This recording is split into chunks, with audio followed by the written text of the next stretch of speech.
the kingdom of God being established. Oh boy. Okay. You have a car made by a manufacturer, Jaguar, Rover, Ford, whatever. You got a car out there, and that car, when you bought the car, it came with a manual, didn't it? And in that manual, it tells you how the car functions and how it works and what to look for to troubleshoot if there's a problem. Now, most of you got a car but don't understand how it works. Am I right? Of course. Now, when something goes wrong with that car, what do? You panic. Sure. You're driving down the street, the car has a little sound, it shuts down, you park it on the side of the road, and then you cry for help. You call the mechanic, he comes, he sits in it for a second, he turns the key, and he goes, no problem. And he goes into the hood, opens it up, he goes right to the problem, he fixes it, and you pay him 200 pounds. Now, you could have saved 200 pounds if you knew how to fix it yourself. The mechanic is being paid because he knows the principles.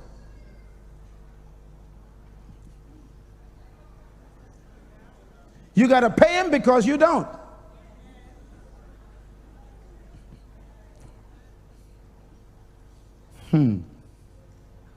So principles simplify life.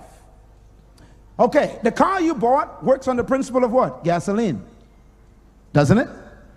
And you know how to put petrol in your car. I mean, at least you know that much. So when your car is on E, what do? You don't need to pray, oh Lord, show me what to do, Father. I just pray you reveal to me. No, you don't pray at all. Do you pray? No. You find a gas station and you know what you got to do. You ain't got to fast and pray and tarry and call for no one to agree with you in prayer or nothing. You just know what to do. Why? Because you know the principle on which the car functions. That's the way your marriage is supposed to be. Whatever happens in your relationship, you're supposed to know exactly what to do. You're supposed to know what's wrong and how to fix it. Principles protect life. And when you violate them, they destroy you. I want to mention destruction here for a minute. When you violate a principle, it destroys you. You don't destroy it. So there's no such thing as you violating a principle. You basically violate yourself. In the book of Psalm 119, I want to read this verse. It has everything in it that you need to know about principles. It says, blessed are they whose ways are blameless, who walk according to the law of the Lord. Blessed are those who keep his statutes and seek him with all their heart, their mind. They do nothing wrong. I like that. They do nothing wrong. They never do anything wrong, he says. They walk in his ways. You have laid down your precepts. They are to be fully obeyed, end quote. God says you can live and never do anything wrong. If you do what? Walk according to and obey the precepts he laid down. You can have a successful life in every area for the rest of your life if you learn what? The precepts, the principles, and the laws of God. Now there's some words I want you to write down very quickly, and I kind of pulled them out for you in the document here. The word principle is the word from prince. Prince means first, and principle means first law or first rule.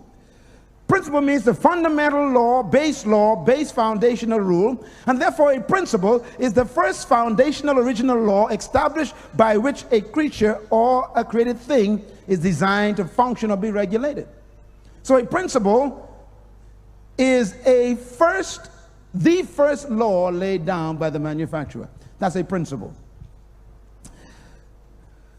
This is so important. I'm trying to take you through this carefully because this helps you understand the whole Bible. Anything that is not a principle is an opinion.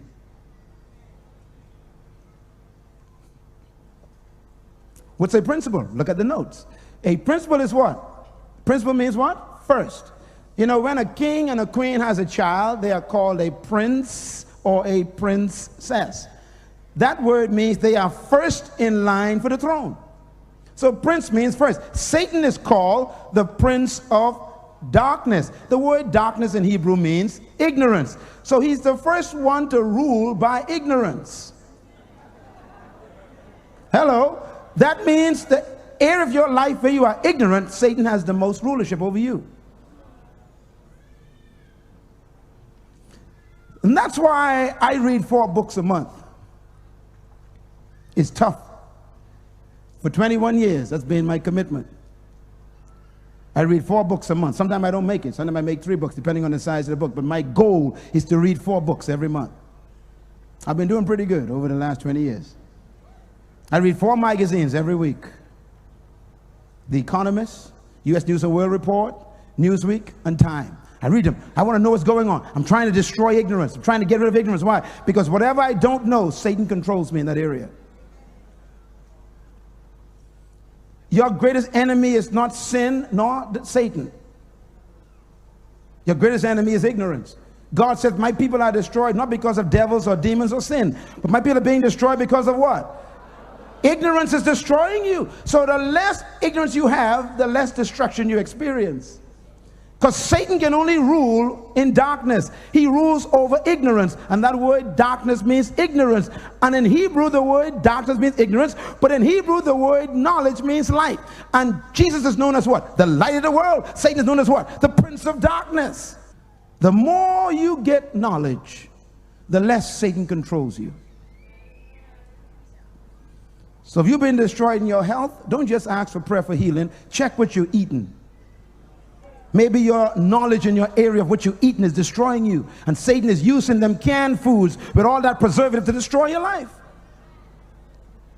Maybe you're sucking on a cancerette or sniffing some coke or something, or maybe bringing some beer on the side. And the devil is using that area of ignorance to destroy you. That's why God gave the children of Israel health laws.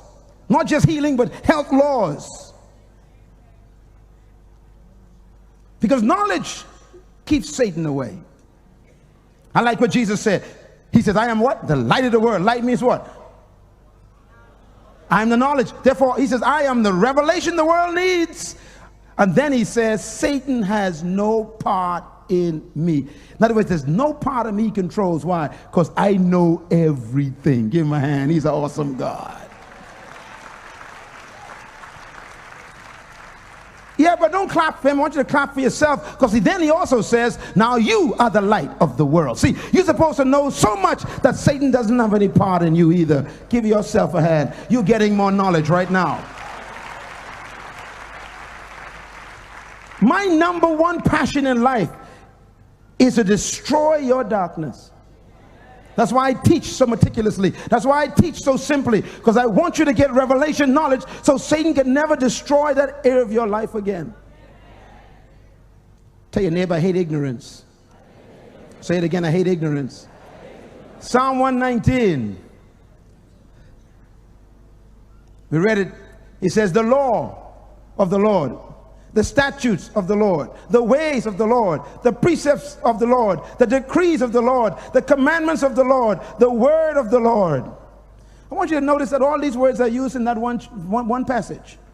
The word law means established standards, which means principles. The word statutes means fixed predictable image, which means established principles. The Lord uses the word ways. Ways means predictable attitudes. Precepts means predetermined ideas. Decrees means committed purpose. Commands mean express law. Word means intent and settled desire. Now all these words are used in one chapter. And God says if you follow these, you'll be right in everything you do. Everybody get the concept so far? So all these words mean the same thing. They mean principles. The law of God is the principle of God. So the 10 commandments are really God's principles by which man's supposed to live. This book you have in your lap is simply a book of principles. If you follow the principles, you live successfully. You violate them, you die. You destroy yourself. There's a way that seems right unto a man, but the end is what? Destruction. But look at number 3. He says, if a man's ways please the Lord, even his enemies got to be at peace with him.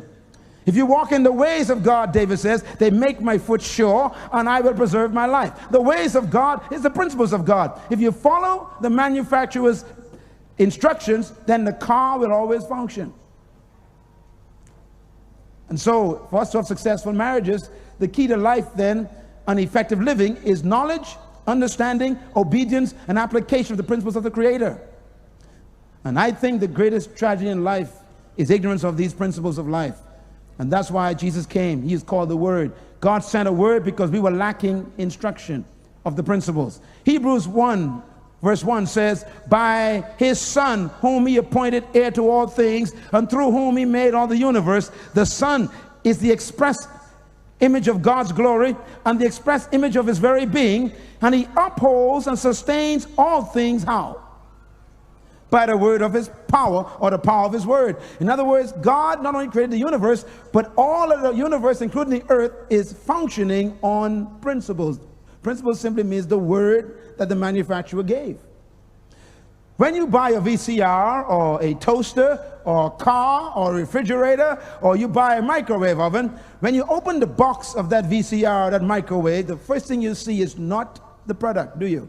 No, it's covered by a little booklet. And the book always says, before opening this product, please read me completely. Do you read it completely? Don't lie, you don't.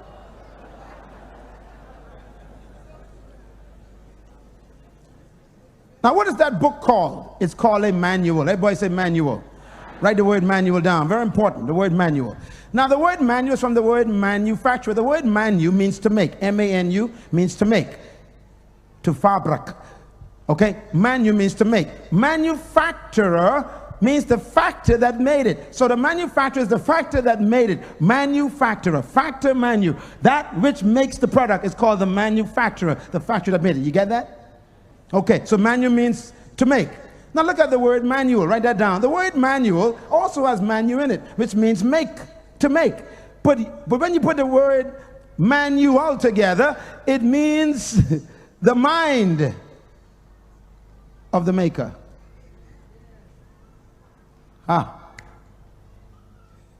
So the word manual means the thoughts of the maker on paper in a box. So when you open the box, the first thing the manufacturer says, before touching my product, please read my mind completely.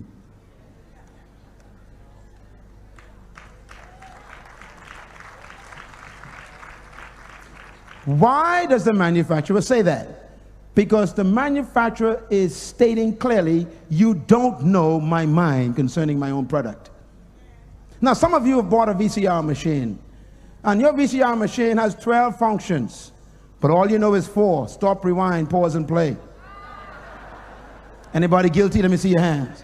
Yeah, look at that. All hundreds of you, all right? Now, you paid for 8 functions, but you're only benefiting from 4. Tell me why. Because you did not read the manual. What's the manual? The maker's mind. That means you are ignorant of what he thought about his product. That's why you can't benefit to its maximum. It's like going into marriage and not figuring out God's thoughts about marriage.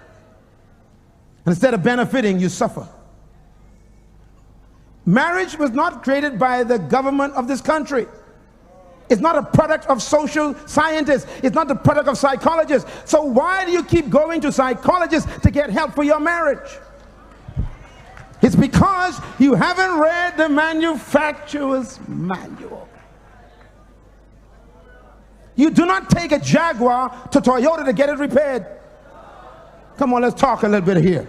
You don't take Mercedes to Ford to get fixed. So why take marriage to some ungodly psychologist to get it fixed? They didn't make the product.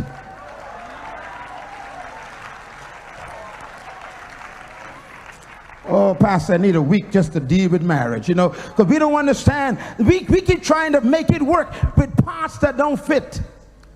You don't take a Jaguar to Toyota. Why? Because Toyota does not have genuine parts. You don't take your marriage to some psychologist, some psychiatrist, because they don't have genuine parts. Matter of fact, they've been divorced 5 times, and you're trying to get them to fix yours.